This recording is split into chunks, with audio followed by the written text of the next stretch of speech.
dalam kehidupan sehari-hari, krisis moral semakin terlihat jelas. Mulai dari meningkatnya perundungan, ujaran kebencian di media sosial, hingga menurunnya rasa empati di lingkungan sekitar. Laporan Kominfo menyebutkan bahwa krisis moral bukan hanya sekedar isu kecil, tetapi persoalan nyata yang terjadi di sekitar kita. Berita terkini hilir mudik, tetapi apakah mampu menyadarkan kita sebagai penerus bangsa?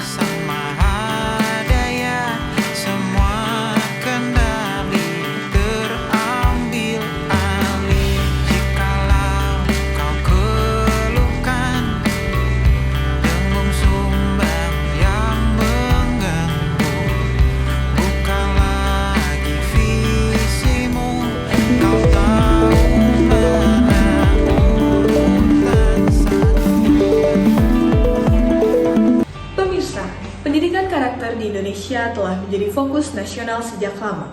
Namun, berbagai data terbaru menyebutkan bahwa Indonesia sedang menghadapi sebuah fenomena yang disebut para ahli sebagai krisis karakter.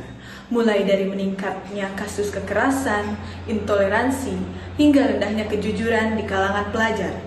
Data dari KPAI 2023 mencatat peningkatan cyberbullying sebesar 30%, termasuk penggunaan bahasa sarkasme, kasar, atau bahasa binatang di media sosial sekolah yang berkontribusi pada penurunan empati dan penghargaan terhadap teman. Kami telah mewawancarai Ibu Fuji Widayanti selaku tenaga pendidikan di salah satu sekolah menengah pertama di Jakarta Timur. Mengenai hal ini dan apa tanggapan beliau, berikut liputannya. Menurut Ibu tuh seberapa penting sih pendidikan Pancasila dapat diterapkan dalam kehidupan sehari-hari, di mana di era digital ini sudah agak sedikit sulit untuk diterapkan di generasi muda?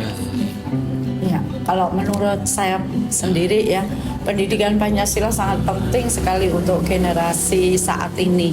Karena generasi saat ini tuh krisis, mohon maaf, moral dalam tanda petik. Iya, karena mereka itu rasa penghargaan terhadap orang lain jauh sangat berkurang sekali. Maka sekarang pendidikan sekarang juga lebih menekankan pada karakter, pendidikan karakter.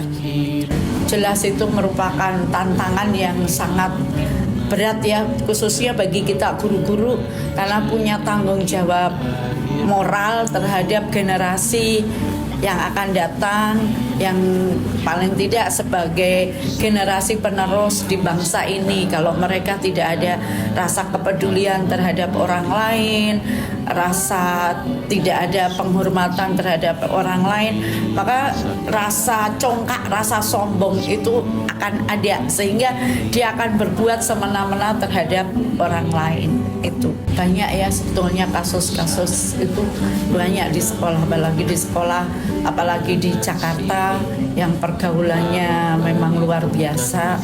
Itu banyak anak-anak yang sama temennya itu saling apa istilahnya, bahasa sarkasme itu udah menjadi santapan sehari-hari, kayak istilah-istilah binatang, kemudian apa yang ngatain temennya dengan seenaknya, itu udah jadi normalisasi gitu ya? Iya, udah kayak kebiasaan lah istilahnya begitu.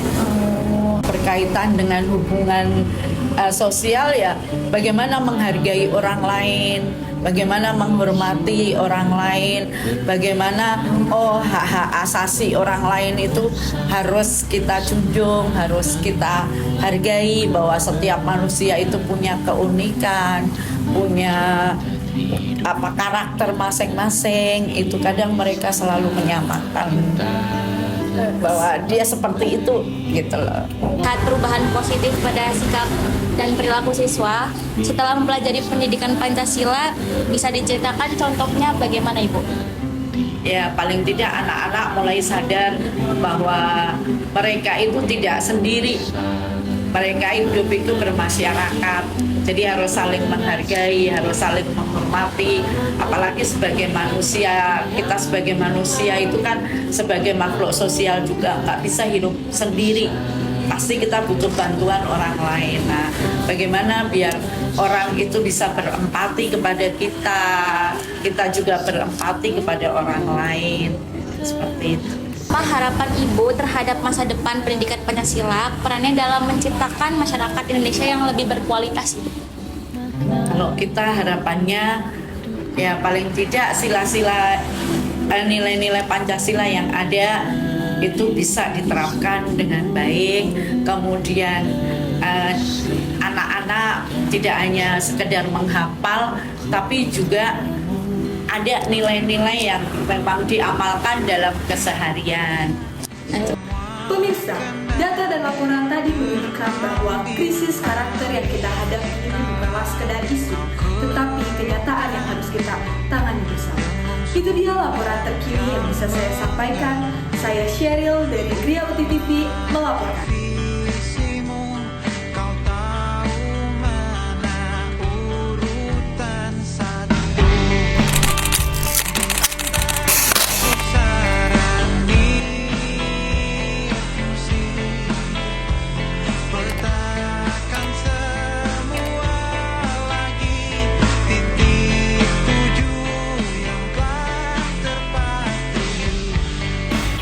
Sekarang aku sadar, krisis moral yang kita hadapi saat ini bukanlah masalah pribadi, tetapi masalah nasional yang harus kita selesaikan bersama. Aku akan memulainya sekarang, dan tugasmu adalah untuk melanjutkannya. Dimulai dari aku, lalu kamu, dan kita semua. Karena jika bukan kita, lantas siapa? Ku